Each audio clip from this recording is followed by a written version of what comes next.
Bayan ng Santa Rosa, iboto po natin para konsehal si Konsehal Romel Marcelo, number 9 sa ating balota.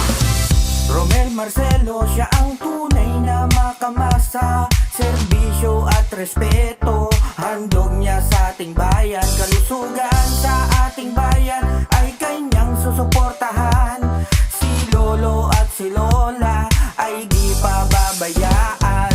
Romel Marcelo ang ating iboto, ang ating konsehal, yan si Romel Marcelo.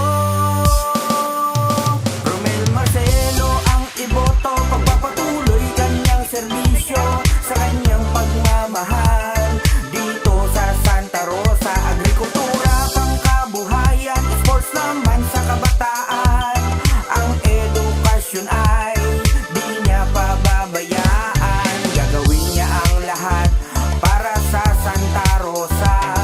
Si Romel Marcelo, number 9 sa balota. Opo, anak ako ng isang PWD, bila yung tatay ko. Pero yung tatay ko, walang inisip kung hindi yung bayan niya. Alam niyo po, nung maliit ako, ang bukid namin nasa Sumulong. Nakikita ng tatay ko, yung mga batang taga-Dipwell, naglalakad papuntang Santo Rosario. Sa init ng araw, kahit umuulan, nakita ng tatay ko. Hindi po nanunungkulan ng tatay ko noon. Pero hiniling niya nung congressman si Minito Concepcion magpatayo ng eskwelahan doon sa Dipwell. Nagkaroon ng eskwelahan pero hindi kagad nilagyan po ng teacher. Tumanim po sa isip ko yun. At minsan, habang nandoon kami ni Mayor sa Berang, galing kami doon nandoon po kami sa isang lamay doon, tinanong kay bata. Sabi ko sa bata, saan ka mag-aaral?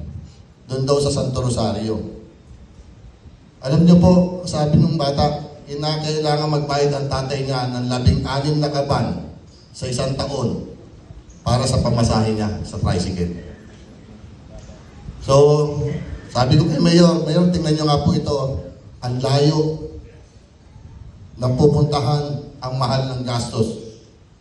Sabi niya, ABC, bilang Chairman Education, pag-aralan niyo yan sa Sangguniang. At yun na nga po, yung proyekto ni Mayor, inilapit ang paaralan sa mga mamamayan. At dyan po ako proud na proud. Kasi po, alam nyo, ang isang nagpapaaral, paggising ng umaga, iniisip na yung pamasahe ng anak. Magkano ang pamasahe ng anak? 50 pesos, papuntang eskwelahan. Balikan, 100 piso. Ang isang school year po, meron tayong 200 days. So sa makatuwid, makatitipid sa ginawa ng ating pamahalaan, makatitipid ang isang magulang kada anak niya ng 20,000 sa loob ng isang taon. Kaya po, sabi ko nga, naniniwala ang Team Yes na Yes na pinakamagandang investment po natin, edukasyon. Anak ako ni Mama Sianing, kapatid ako ni London, pero hindi lang pangalan nila ang dala ko. Kung hindi, dala ko po ang dalisay na pagmamahal, serbisyo at respeto ng pamilya Marcelo. Magandang hapon po sa inyo lahat. Minuto, ramdam mo ang kanyang serbisyo.